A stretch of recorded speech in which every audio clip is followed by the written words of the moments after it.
Welcome back ಹಳ್ಳಿಯುರ್ಗ YouTube ಚಾನಲ್ಗೆ. ಈ ಬಸ್ಸಲ್ಲಿ 50 ಜನ ಇರ್ತಾರ. 50 ಜನ ಬಸ್ಸಲ್ಲಿ ಪ್ರಯಾಣ ಮಾಡುವಾಗ ಆಟೋಮೆಟಿಕ್ ಆಗಿ ಬೆಂಕಿ ಕಾಣಿಸಕ್ ಕಾರಣ ಆಗತ್ತೆ. ಈ ಬಸ್ಸು ಜಸ್ಮೀರ್ನಿಂದ ಜೋಧ್ಪುರ್ ವರೆಗೆ ಹೋಗ್ತಾ ಇರೋದು.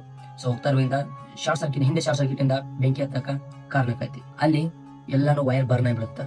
ಬರ್ನ್ ಆದ್ಮೇಲೆ ಆಟೋಮೆಟಿಕ್ ಡೋರ್ಸ್ ಕ್ಲೋಸ್ ಆಗಿ ಅದರಲ್ಲಿರುವ 21 ಜನನು ಜೀವಂತ ದಹನ ಆಗ್ತಾರೆ.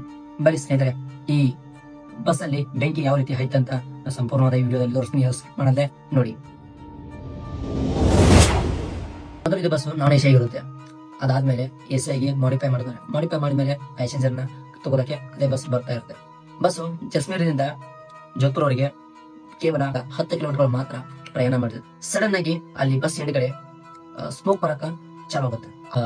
ಆಫೀಸರ್ ಆದಂತಹ ನೋಡ್ತಾರೆ ಸ್ಮೋಕ್ ಎಲ್ಲಿಂದ ಬರತ್ತ ನೋಡಿದ್ರೆ ಆ ಸ್ಮೋಕ್ ಏರ್ ಕಂಡೀಷನ್ ಬರ್ತಾ ಅಂತ ಕನ್ಫರ್ಮ್ ಆಕತಿ. ಕನ್ಫರ್ಮ್ ಆದ್ಮೇಲೆ ಆಟೋಮೆಟಿಕ್ ಆಗಿ ಗ್ಯಾಸ್ ಲೀಕೇಜ್ ಆಕತಿ. ಗ್ಯಾಸ್ ಲೀಕೇಜ್ ಆದ್ಮೇಲೆ ಕೇವಲ ಸೆಕೆಂಡ್ಸ್ ಒಳಗಡೆನೆ ಬೆಂಕಿಗೆ ಕಾರಣ ಆಗುತ್ತೆ.